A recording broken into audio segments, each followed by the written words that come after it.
gamifikasi dalam pendidikan. Tajuk Elektrik tahun 2. Topik 7.1.1,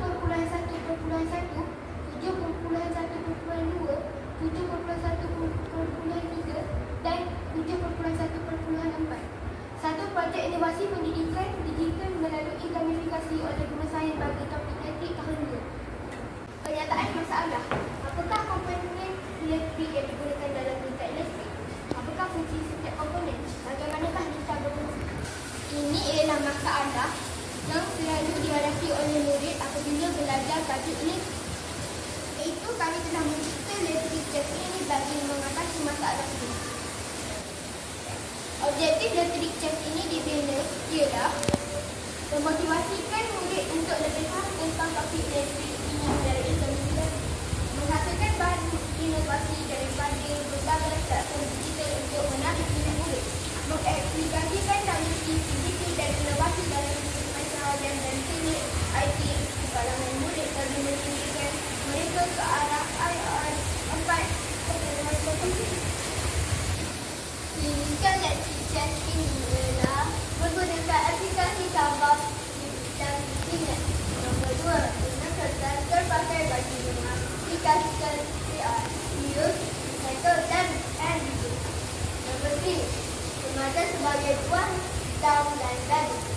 Nombor 4, mudah digunakan, menarik dan sangat berinteraksi. Tidak sebagai bahan PBM dalam kelas. Cara permainan ini ialah boleh bermain lebih daripada 4 orang pemain.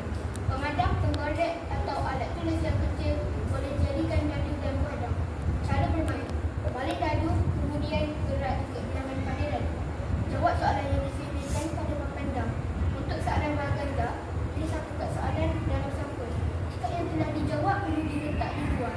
Jika soalan dapat dijawab, maju ke petak. Jika gagal, mundur sampai petak. Pemenang dikira apabila sampai di petak terakhir. Ini adalah contoh soalan baganda. Cara bermain: balik dadu kemudian gerak ikut bilangan pada dadu. Jawab soalan yang disediakan pada papan dam. Untuk soalan baganda, pilih satu kad soalan dan dam.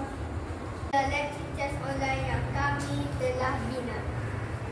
Nilai tambah bagi inovasi kami ialah: nombor 1, menjadi aplikasi untuk semua subjek seperti tulis dan matematik.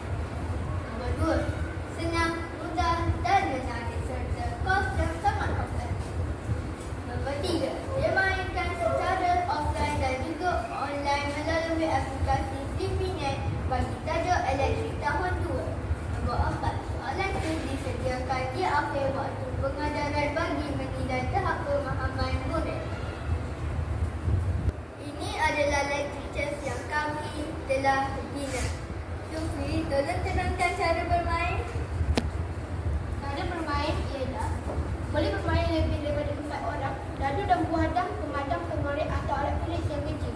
Cara bermain: balik dadu kemudian gerak ikut bilangan pada dadu. Jawab soalan yang disediakan pada papan dam.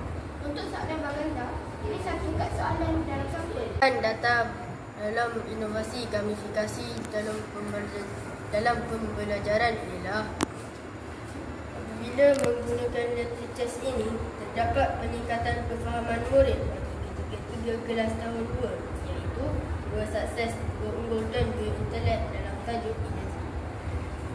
Sebanyak 6 soalan berbagai arah sebagai menguji kefahaman diberikan sebelum berakhir edisi. Elektrik chat ini terbukti berkesan untuk membantu murid menjadi lebih faham. Daripada inovasi gamifikasi yang kami lakukan ialah alat bahan bantu mengajar untuk tajuk elektrik tahun 2 terbukti berkesan, murah dan mudah digunakan. Berjaya menerapkan nilai 3R kepada murid, meningkatkan daya kreativiti dan pemikiran kritis murid dalam subjek sains. Justru inovasi gamifikasi kami ini berjaya. Oleh itu, kami juga berkongsi inovasi ini dengan panitia matematik dan bahasa Inggeris bagi membantu proses pembelajaran dan pengajaran menjadi lebih menarik dan seram. Cara penerangan elektrik chat bagi inovasi gamifikasi dalam pendidikan. Assalamualaikum warahmatullahi wabarakatuh.